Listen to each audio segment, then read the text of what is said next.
1월 2일 금요일 경건의 시간을 시작하겠습니다. 기도하겠습니다. 진실한 빛으로 세상을 비추시는 하나님, 세상의 어두움을 몰아내시고 이 아침 주님의 거룩한 임재 앞으로 저희를 불러주시며 감사를 드립니다.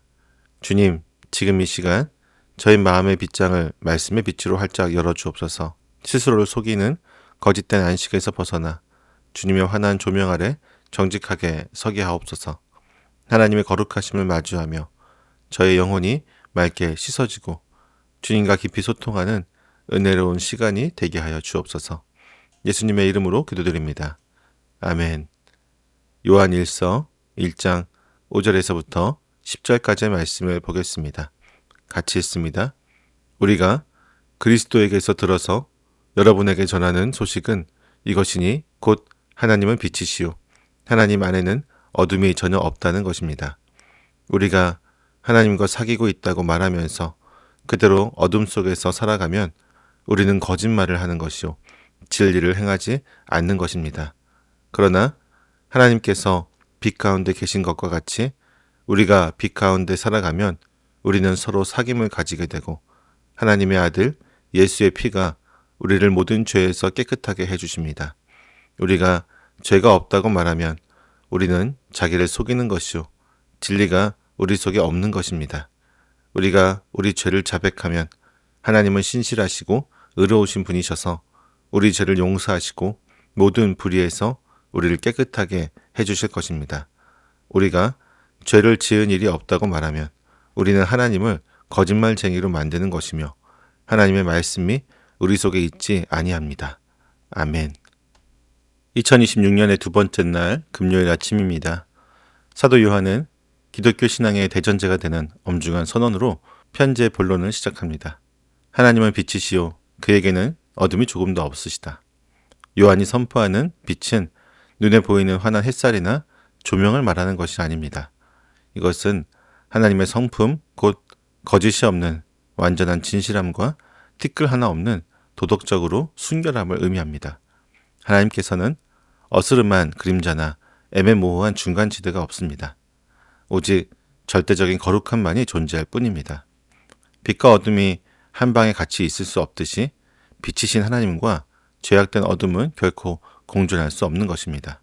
그러므로 나는 하나님과 깊은 사귐이 있다라고 말하면서 삶의 방향이 여전히 어둠을 향해 있다면 그것은 명백한 거짓말입니다. 마치 한 발은 배에 두고 다른 한 발은 강둑에 둔 채 서 있을 수 없는 것과 같습니다. 하나님과 세상 양쪽에 발을 걸치는 신앙은 불가능한 것입니다. 하나님과의 만남은 필연적으로 어둠을 버리고 빛을 향해 걸어가는 삶의 변화를 동반합니다. 입술의 고백이 아닌 지금 걷고 있는 삶의 방향이 그 사람의 믿음을 증명하게 됩니다. 그렇다면 빛 가운데 살아간다는 것은 죄를 전혀 짓지 않는 완벽한 상태를 의미할까요? 그렇지 않습니다. 만약 완벽한 사람만이 빛 가운데 거할 수 있다면 우리 중 그 누구도 하나님 앞에 설 수 없을 것입니다. 본문이 말하는 빛 가운데 행한다는 것은 무결점의 상태가 아니라 자신의 모습을 하나님 앞에 숨김없이 드러내는 정직한 개방성에 있습니다.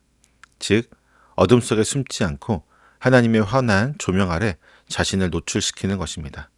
우리가 우리의 연약함과 허물조차 빛이신 하나님 앞에 있는 그대로 가지고 나아갈 때 놀라운 두 가지 은혜가 임하게 됩니다. 첫째는 성도 간의 참된 사귐입니다. 가면을 벗고 빛 가운데 서로를 대하게 될 때 비로소 진정한 영적인 교제가 시작이 됩니다. 둘째는 예수 그리스도의 피로 말미암은 정결함입니다. 예수님의 보혈은 어둠 속에 숨어 있는 자가 아니라 빛 가운데 나와 자신의 죄를 직면하는 자를 깨끗하게 하십니다. 또한 본문의 원어적인 의미는 한 번으로 끝나는 것이 아니라 계속해서 씻어주심을 뜻하고 있습니다. 빛은 우리의 더러움을 폭로하지만 동시에 예수 그리스도의 보혈은 드러난 그 죄를 끊임없이 씻어내게 됩니다. 때문에 성도는 죄가 없는 완벽한 자가 아니라 빛 가운데 계속해서 씻음을 받는 자가 됩니다. 우리가 빛 가운데 거할 때 예수님의 피는 우리의 과거와 현재 그리고 미래의 모든 죄를 씻어내는 강력한 능력이 되어집니다. 빛은 우리의 두려움을 폭로하여 망신 주기 위함이 아니라 우리를 씻어 온전케 하기 위해 비추는 은혜의 빛인 것입니다. 빛 앞에서 인간이 빠지기 쉬운 가장 치명적인 함정은 죄를 부인하는 것입니다. 요한은 두 가지 형태의 거짓말을 경계합니다. 8절에서 죄가 없다고 말하는 것은 우리 내면에 뿌리박힌 죄의 본성 자체를 부인하는 것입니다. 이는 자신의 부패한 자아를 인정하지 않고 스스로를 속이는 행위이며 인간의 교만함이 극에 달했음을 보여줍니다.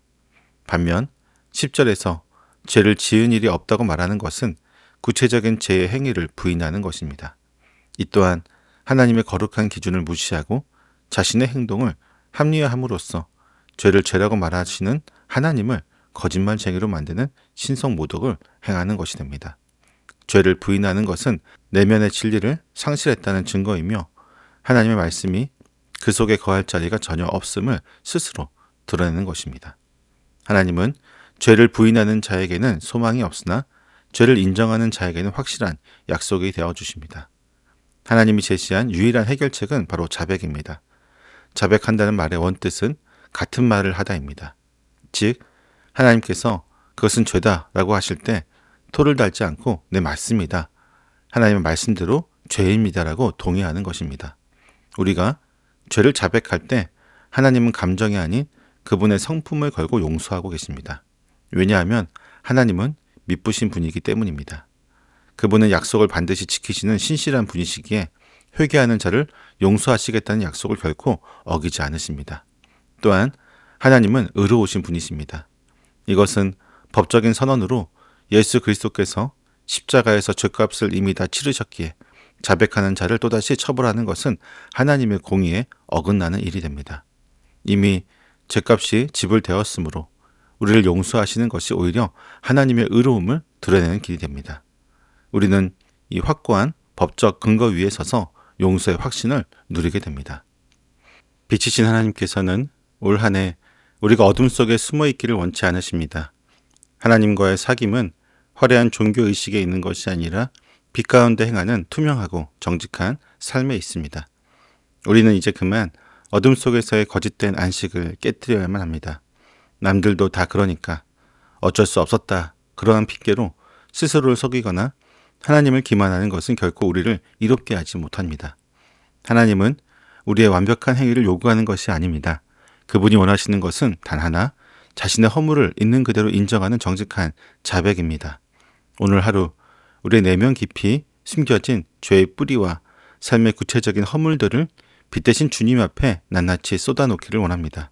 그리고 그때 하나님께서 그것은 죄다라고 지적하실 때 핑계대지 않고 네, 맞습니다. 그것은 죄입니다라고 정직하게 동의하기를 원합니다. 우리가 그렇게 빛 가운데 나아갈 때 미쁘시고 의로우신 하나님께서는 약속대로 우리를 용서해 주실 것입니다. 예수 그리스도의 십자가 보혈이 우리의 모든 불의를 깨끗하게 씻어낼 때 비로소 우리는 하나님과 얼굴을 마주하는 참된 기쁨을 누리게 될 것입니다. 어둠을 찢고 빛으로 걸어 나오는 용기 있는 결단으로 하나님과 막힘없이 동행하는 가장 거룩하고 자유로운 새해를 시작할 수 있기를 소망합니다. 기도하겠습니다. 미쁘시고 의로우신 용서의 하나님, 저희의 허물을 빛 가운데 드러낼 때마다 외면하지 않으시고 예수 그리스도의 보혈로 끊임없이 씻어주심에 감사를 드립니다. 하지만 여전히 저희는 죄를 짓고도 상황 때문에 어쩔 수 없었다는 핑계 뒤에 숨어 스스로를 속이는 존재임을 고백합니다. 하나님의 거룩한 기준보다 세상의 시선을 더 의식하며 마음속 깊은 곳에 어둠을 방치했던 저희의 교만함을 용서하여 주옵소서. 이제는 주님께서 죄라고 말씀하시는 모든 것에 네, 맞습니다라고 정직하게 동의하는 자백의 용기를 내길 원합니다. 어둠 속에 숨어 떨지 않고 빛 가운데로 당당히 나아가 약속하신 완전한 용서와 정결함을 경험하기를 원합니다. 오늘 하루 정직한 모습으로 주님과 동행하며 세상 속에 주님의 거룩한 빛을 드러내는 삶을 살게 하여 주옵소서. 예수님의 이름으로 기도드립니다. 아멘.